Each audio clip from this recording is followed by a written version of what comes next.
Halo teman-teman semuanya, perkenalkan nama saya Muhammad Iksan Taufik, mahasiswa semester 2 Fakultas Dakwah dan Komunikasi, Program Studi Manajemen Dakwah UIN Sunan Gunung Jati Bandung, dengan nomor induk mahasiswa 12540300036. Video ini saya buat yaitu bertujuan untuk memenuhi ujian akhir semester mata kuliah Ilmu Komunikasi yang diampu oleh Bapak Dr. Haji Cecep Suryana MSI. Tanpa berlama-lama langsung saja ke soal yang pertama. Untuk soal yang pertama, yaitu komunikasi yang berfungsi memberitahukan mengandung muatan persuasif dalam arti pembicara ingin pendengarnya percaya bahwa fakta yang disampaikan akurat dan layak diketahui. Fungsi komunikasi ini merupakan fungsi komunikasi ritual. Nah, berdasarkan pernyataan tersebut itu kurang tepat. Karena apa? Karena fungsi komunikasi yang dijelaskan lebih mengarah pada fungsi komunikasi informatif, yaitu menyampaikan fakta berdasarkan data atau informasi kepada khalayak agar mereka memperoleh pemahaman atau pengetahuan yang benar terhadap suatu hal. Nah, dalam penyampaiannya juga komunikator komunikator itu berusaha meyakinkan pendengar bahwa informasi yang diberikan itu akurat dan dapat dipercaya. Sementara itu, komunikasi ritual itu lebih berfokus pada pembentukan dan pemeliharaan hubungan sosial, nilai bersama, tradisi, serta rasa kebersamaan dalam suatu kelompok atau masyarakat. Oleh karena itu, fungsi komunikasi ini termasuk kepada fungsi komunikasi informatif, bukan fungsi komunikasi ritual.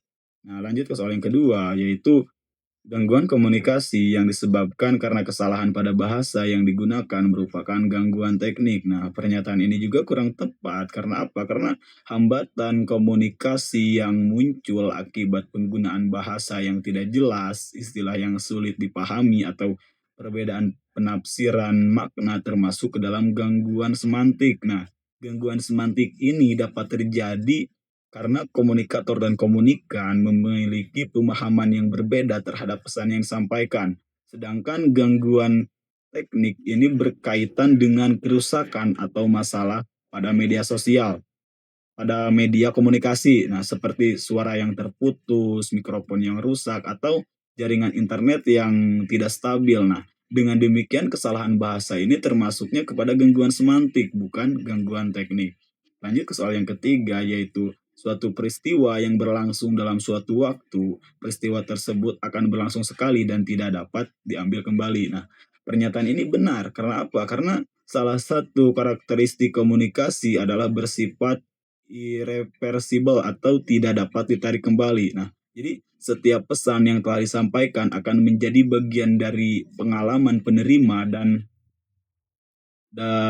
dapat memengaruhi pikiran, perasaan maupun hubungan antar individu. Nah, walaupun seseorang itu dapat memberikan klarifikasi atau meminta maaf atas ucapannya, nah pesan yang diterima ini tidak dapat dihapus sepenuhnya. Kurang lebih seperti itu. Nah, jadi, oleh karena itu setiap individu perlu berhati-hati dalam berkomunikasi karena setiap pesan itu memiliki konsekuensi tertentu. Lanjut ke soal yang keempat, yaitu saat perkuliahan komunikasi yang terjadi berfungsi untuk memberikan edukasi pada mahasiswa. Nah, pernyataan ini juga benar karena apa? Karena dalam kegiatan perkuliahan, komunikasi ini berperan sebagai sarana pendidikan dan pembelajaran. Nah, melalui komunikasi ini, dosen dapat menyampaikan ilmu pengetahuan, konsep, pengalaman, serta nilai-nilai yang mendukung proses belajar mahasiswa. Selain penyampaian materi, komunikasi juga terjadi melalui diskusi, sesi tanya jawab, dan pemberian umpan balik yang membantu mahasiswa memahami materi secara lebih mendalam. Dengan komunikasi yang efektif, tujuan pembelajaran ini dapat tercapai secara optimal. Lanjut ke soal yang kelima, Hopland menyatakan bahwa komunikasi adalah proses di mana seseorang menyampaikan perangsang-perangsang untuk mengubah tingkah laku. Nah, pernyataan ini juga benar karena menurut Hopland, komunikasi merupakan proses penyampaian rangsangan atau stimulus kepada orang lain dengan tujuan menghasilkan perubahan perilaku. Nah, komunikasi tidak hanya berfungsi untuk menyampaikan informasi, tetapi juga dapat memengaruhi cara berpikir, sikap, pendapat, dan tindakan penerima pesan. Jadi, pesan yang disampaikan itu diharapkan mampu menghasilkan respon tertentu sesuai dengan tujuan komunikator. Nah, oleh karena itu, keberhasilan komunikasi dapat dilihat dari adanya perubahan pada aspek pengetahuan, sikap, maupun perilaku penerima. Lanjut ke soal yang keenam, yaitu komunikasi sebagai tindakan satu arah, artinya komunikasi berlangsung secara diadik. Nah, hal ini dikarenakan adanya hubungan timbal balik pada saat berkomunikasi. Pernyataan nomor 6 ini kurang tepat karena apa? Karena komunikasi satu arah merupakan proses penyampaian pesan dari komunikator kepada komunikan tanpa adanya umpan balik secara langsung. Dalam model ini, penerima pesan hanya berperan sebagai penerima informasi. Sementara itu komunikasi diadik adalah komunikasi yang terjadi antara dua orang dan biasanya melibatkan interaksi timbal balik berupa respon atau umpan balik. Nah, karena adanya hubungan timbal balik merupakan ciri komunikasi dua arah, maka komunikasi satu arah tidak dapat disebut sebagai komunikasi diadik. Lanjut ke soal yang ketujuh, yaitu banyak masalah atau konflik dapat terjadi, namun komunikasi bukanlah panacea atau obat mujarab yang mampu meredam itu semua karena berkaitan dengan masalah struktural. Nah, pernyataan ini benar karena apa? Karena komunikasi memang dapat membantu mengurangi konflik melalui dialog, negosiasi, dan pembentukan pemahaman bersama. Namun, komunikasi bukan satu-satunya solusi untuk semua permasalahan. Banyak konflik muncul akibat faktor struktural seperti ketimpangan ekonomi, perbedaan kepentingan, kebijakan yang tidak adil, atau distribusi kekuasaan yang tidak seimbang. Dalam kondisi tersebut, komunikasi hanya berfungsi sebagai alat pendukung, sedangkan penyelesaian masalahnya itu memerlukan perubahan pada faktor-faktor yang menjadi akar permasalahan tersebut. Nah, lanjut ke soal yang ke-8, yaitu fungsi yang berupaya memberikan interpretasi atau penafsiran informasi mengenai peristiwa yang terjadi dikenal dengan fungsi komunikasi instrumental. Nah, pertanyaan ini juga kurang tepat karena apa? Karena fungsi komunikasi yang bertujuan memberikan penafsiran atau pemahaman terhadap suatu peristiwa adalah fungsi interpretatif. Nah, fungsi ini membantu individu memahami makna dan informasi yang diterima sehingga tidak hanya mengetahui fakta tetapi juga mengerti konteks dan maksud di balik fakta tersebut. Adapun fungsi instrumental lebih berorientasi pada penyampaian tujuan tertentu seperti membujuk, memengaruhi, mendidik, bertindak. Nah, oleh karena itu, fungsi yang dimaksud dalam pernyataan tersebut adalah fungsi interpretatif.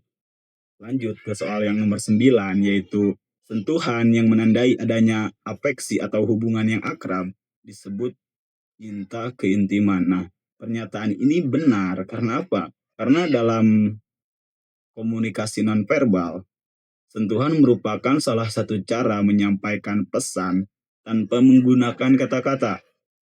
Sentuhan yang menunjukkan kasih sayang, perhatian, dan kedekatan emosional